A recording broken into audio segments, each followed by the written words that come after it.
नमस्कार, मी पंजाब डक. तर आजपासूनचा खास करून महाराष्ट्रातल्या शेतकऱ्याला अंदाज देणार आहे. राज्यात परत पाऊस कधी येणार आहे, तर राज्यात सर्वात महत्वाचं की सर्व शेतकऱ्यांना सांगू इच्छितो की राज्यात हे खास करून अंदाज कशामुळे देत आहे की की खास करून मराठवाडा आणि पश्चिम महाराष्ट्रातल्या शेतकऱ्याला एक अंदाज देणार आहे. कारण की मराठवाडा आणि पश्चिम महाराष्ट्रातल्या शेतकऱ्याला सांगू इच्छितो की 13 तारखे ते 13 तारखेपासून ते 18च्या दरम्यान पश्चिम महाराष्ट्र आणि मराठवाड्यात काही काही ठिकाणी अतिमुसळधार पाऊस पडणार आहे, कुठं मुसळधार पडणार आहे, कुठं अतिमुसळधार पडणार आहे, हे अंदाज म्हणून लक्षात घ्यायचा. पण जास्त पाऊस पडणार आहे, त्याच्यामुळे काय होणार आहे, नंतर राज्यामध्ये जे धरणं आहेत ते पश्चिम महाराष्ट्रातले सगळे धरणं भरले, मग त्या धरणामध्ये पाणी येणार आहे, परत पाणी सोडावं लागणार आहे. म्हणून पूर परिस्थिती परत नद्याला पाणी वाढणार आहे. म्हणून हे अंदाज खास करून पश्चिम महाराष्ट्रातल्या शेतकऱ्यांना अंदाज लक्षात घ्यायचा. पश्चिम महाराष्ट्र कोकण पट्टीच्या सर्व शेतकऱ्याला सांगू इच्छितो की तुम्ही काय करा, 13 तारखेपर्यंत तुम्हाला वेळ आहे. 13 ते 18च्या दरम्यान पश्चिम महाराष्ट्रात म्हणजे कोकण पट्टीसह म्हणजे कोल्हापूर, सांगली, सातारा, पुणे सहित संपूर्ण कोकण पट्टी 13 ते 18च्या दरम्यान काही काही ठिकाणी अतिमुसळधार पाऊस पडणार आहे. म्हणून हा अंदाज लक्षात घ्यायचा.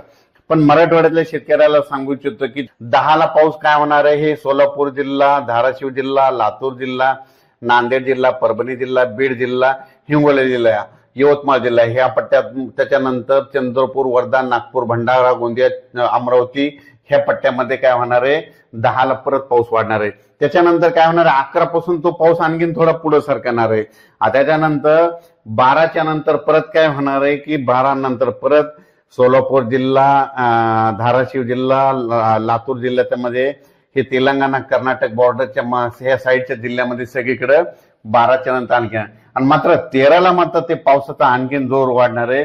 13च्या नंतर पाऊस काय होणार, परत पुढे सरकणार आहे. मग तो पाऊस काय होणार आहे, सोलापूर जिल्ह्यामध्ये 13 ते 18च्या दरम्यान सोलापूरकडल्या शेतकऱ्यांनी अंदाज लक्षात घ्यायचा. तुम्ही ज्वारीची पेरणी, बऱ्याच शेतकऱ्याचे फोन आले, ज्वारीची पेरणी करावं का, तुम्हाला एक सांगू इच्छितो की थांबा, कारण की तुमच्या सोलापूर जिल्ह्यामध्ये 13 ते 18च्या दरम्यान अतिमुसळधार पाऊस पडणार आहे. म्हणून हे अंदाज सोलापूर जिल्ह्यातल्या शेतकऱ्यांना लक्षात घ्यायचा.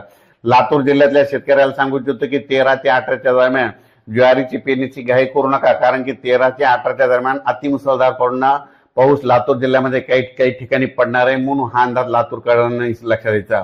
नांदेडकरांनी लगेच लक्षात घ्यायचं की नांदेडकर 11 तारखेपासूनच जोराचा पाऊस सुरू होणार आहे. म्हणून 10ला खरं तर 10 तारखेपासूनच नांदेडला, आज देखील 9ला देखील पाऊस सुरू होणार आहे. म्हणून नांदेडच्या शेतकऱ्यांनी हा अंदाज लक्षात घ्यायचा. त्याच्यानंतर यवतमाळ जिल्ह्यातल्या शेतकऱ्यांनी आजच यवतमाळ जिल्ह्यामध्ये बऱ्याच ठिकाणी मध्यरात्री 2-3च्या दरम्यान बऱ्याच ठिकाणी यवतमाळकडे देखील पाऊस येणार आहे. म्हणून हे अंदाज लक्षात घ्यायचा.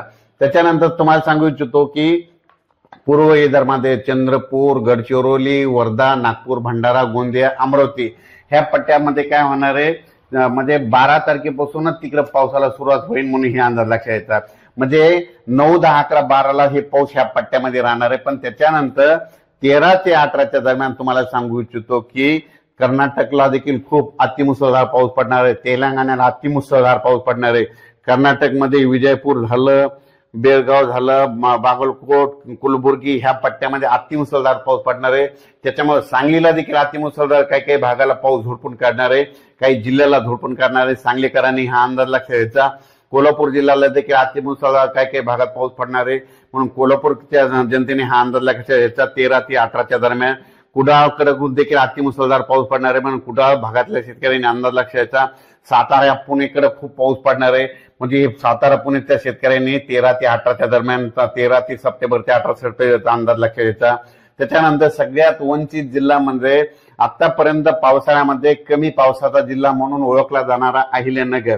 ह्या जिल्ह्यातल्या अहिल्यानगरच्या सर्व शेतकऱ्याला आनंदाची बातमी सांगतो. आतापर्यंत अहिल्यानगरमध्ये पाऊस पडलेला नाही. तर अहिल्यानगरमध्ये 13 तारखेपासून ते 18च्या दरम्यान ज्या नदीला पाणी नाही आलं, ज्या वाड्याला पाणी नाही वाहिलं, त्या वाड्याला 13 सप्टेंबर ते 18 सप्टेंबरच्या दरम्यान त्या 5 दिवसामध्ये पाणी वाहणार आहे. म्हणून अहिल्यानगरच्या शेतकऱ्यांना अंदाज लागते. संभाजीनगर देखील, संभाजीनगरमध्ये जर कोणते जिल्हे तालुके गाव वंचित राहिले असं तिथं देखील 13 ते 18 खूप पाऊस पडणार आहे.